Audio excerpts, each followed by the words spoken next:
Hello vipenzi vyangu, karibuni tena kwenye jiko langu. Cook with me, cook with Mama Fatma. Na leo naenda kuwafunza ama kutayarisha jinsi ya kutengeneza ice cream ya maembe. Jiunge nami hadi tamati. Karibuni. Utahitaji maembe yaliyoiva sana, condensed milk, whipping cream. Alafu utakata maembe yako into pieces, kisha uyapeleke kwenye blender, uyasage bila kutia maji ama bila kuchanganya na maji yoyote. Hakikisha maembe yako yako mazito kama unavyoona kwenye video. Baada ya hapo uchanganya na condensed milk, alafu changanye pamoja vizuri, changanyike.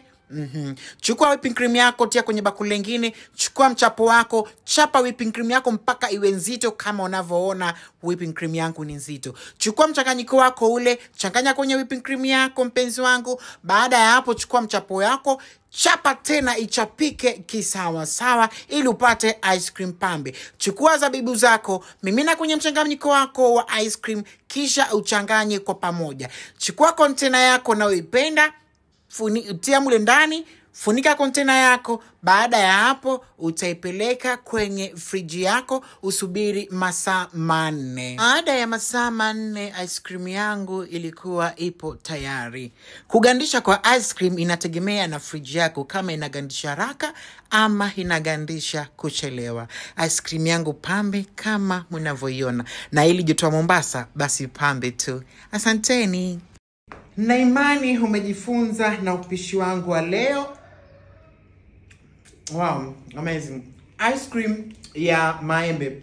Unaweza kutengeza ino ice cream ama ukamtengezea mpenzi wako, kwa sababu jua la Mombasa ni moto sana. So ukipata ice cream kama ino, basi mambo yatakuwa tu pambe. Asanteni sana kwa kutazama video yangu. Nawapenda na ajali. Tukutane kwenye video nyingine. Bila kusahau wapenzi wangu, kama hujanifollow kwenye Instagram, kindly go and follow me at official Mama Fatma.